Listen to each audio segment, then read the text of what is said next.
pesos. Ang ating mga non-winners naman ay tatanggap ng 5,000 pesos. Sa ibang mga Dabber Gods, if you think you have what it takes, sumitan at Super Serena. Mag-audition lang dito mamayang 3 to 5 p.m. sa Broadway Central. You have to be 18 years old and above to join. Bring your birth certificate, valid ID, and music material for your talent. Masusubukan naman ang super wit ng ating mga Super Serenas. For today, dito sa question and answer portion. Ito na, sina Alan Kay and Pia. Thank you, ladies. Thank you, Serenas. Serenas. Let's get to know our Super Serenas a little bit better. Let's call in our Super Serena number 1, ang Solen Yusap ng Davao City.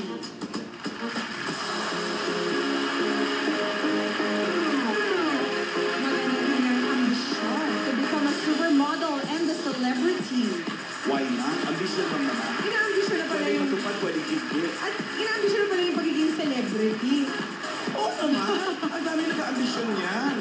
Hi there, Solen! Hi, Solen. Hello po.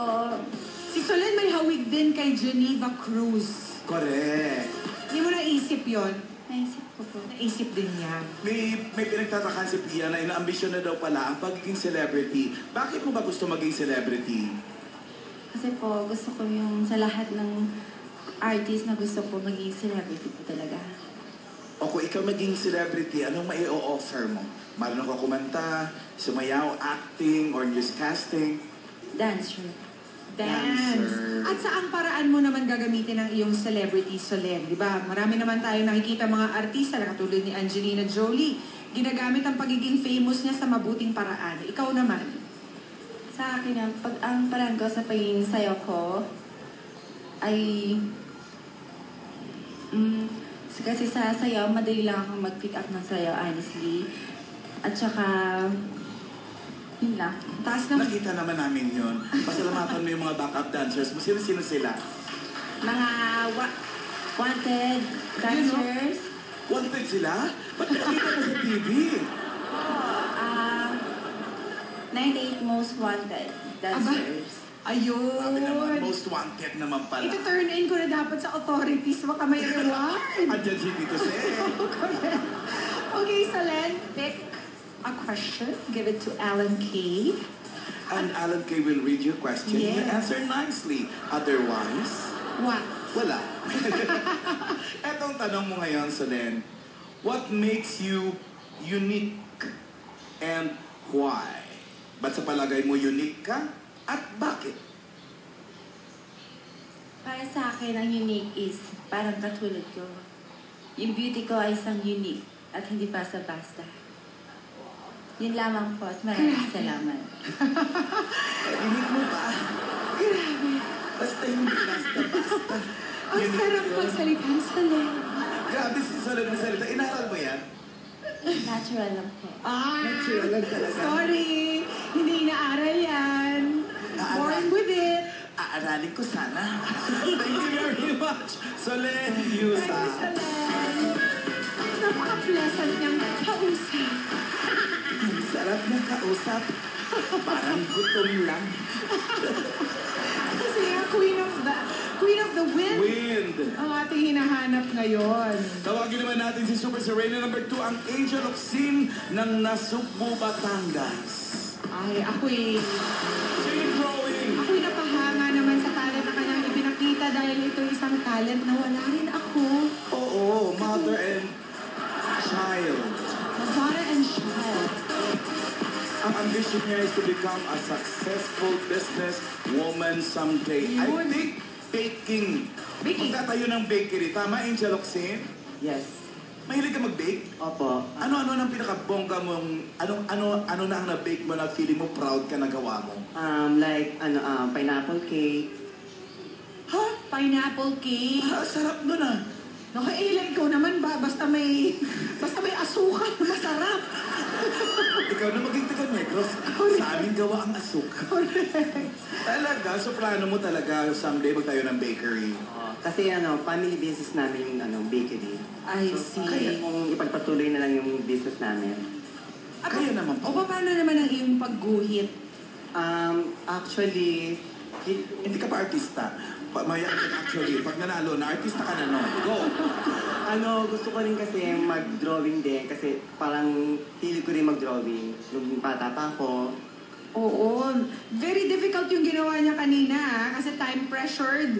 Within, 30 seconds, dapat makaguhit na siya ng... Kaya, napanood ko ng iba niyan, gumagawa, pero parang may may outline na, i-dark ka na lang. Siya nakita ko, walang outline. Tinignan ko talaga, walang outline. Talagang, A blank page. Oo. At saka parang nagkaroon ng konting aberya. What happened there? sa lapis, nasa botahe, nabali yung pinaka-pencil ko. So, ang ginawa ko na lang, kinamay mo. kinamay ko na lang yung pinaka-pencil. Oo nga eh. Pinasa ko ng Nakita kamay ko. ko. Tapos, diniretso ko na lang. Ganun pa man, natapos pa rin niya in 30 seconds. I know. Very good, Angel. Maabilidad ang ating Super Serena. Talent. At madumi ang mga daliri.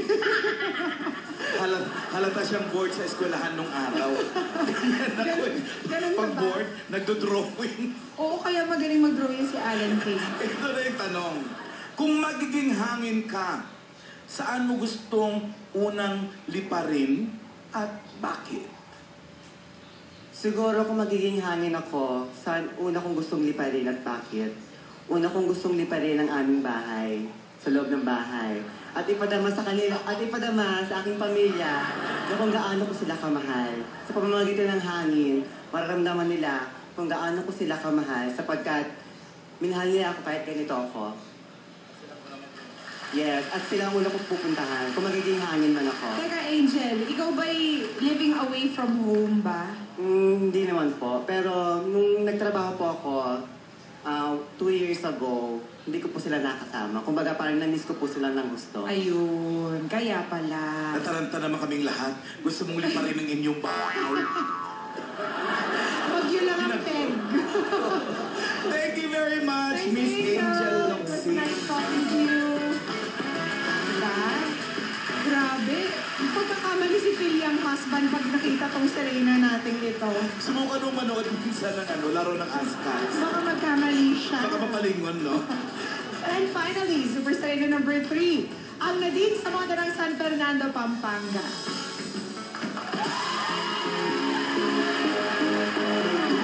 The ambassadors of goodwill is her ambition. Kung ano man ang gusto niyang Alam ko na mangyari promote niya. Alam ko na. World peace. Oh, di ba? Miss India ba to? Or Miss Venezuela? Isa siyang part-time college instructor. Oh, ano Saan tinuturo? Sa Pampanga po. Sa Pampanga. Opo. Anong tinuturo mo? I handle HRM subjects. HRM. Major subject, yes.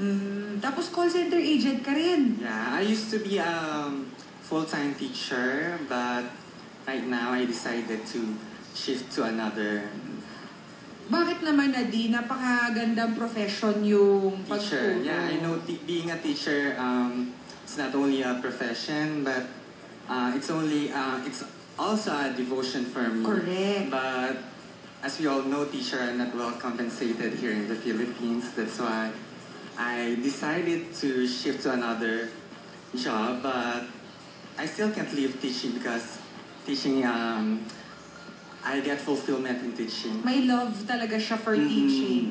Ba't hindi mo tinitch yung mga back-up mo kanina? Munti ka na masubsob. Saan na yun? Kita-kita ko eh. Alam mo, Nadine, Munti ka na masubsob. Buti na lang ang galing mo sa balancing. siguraduhin mo na wala kang atraso dun sa isa sa kanila. Kasi kitang-kita ko, pinatid ka niya talaga, hindi. Sinira ka naman. Mali lang yung baba. Mali lang yung baba. Nahuli ng baba ng paa, muntik na si Nadine. Sana bumalik ka sa pagtuturo ha, kasi kulang tayo sa teachers pa. Oo nga, totoo yan. Ang ginagawa mo pa rin. Very good. Part-time. Ano na yun? Bukasyon mo na lang. Yeah. Opo. Okay? Your question. Tango. Eto na, Nadine. Ay, ganda to. What is the most important thing you want to accomplish in life? And why? Oh, thank you for that question, Miss Pia. Welcome. Well, of course, my the greatest thing that I would like to accomplish in life is not to fail my family. Not to fail your family. Yeah, because I believe when I was born, my mom or my parents knew that I will become a boy, but Yeah, but despite of that, they still accepted me for who I am because I possesses the one thing that is important in life, and that is integrity. To stand for what you believe in, to become a man of responsibility, and of course, a God-fearing person. That would be all. Sabi mo your parents expected you to be a boy. Are you the only boy in the family? No, I'm the princess. Only prince. No. Ikaw lang ba ang kaisa-isang biologically male sa pamilya niyo? No, I have 2 brothers and 2 sisters, and I'm the middle one. Okay. Sa Pampanga siguro in-expect sana siya maging sa height niya sayang basketball player dapat. Thank you very much, Nadine. Nadine had other plans. Diba? So, nakakaroon dulo ng gown, no? Alright. There you have it. Ngayon pa lang, congratulate na natin silang lahat.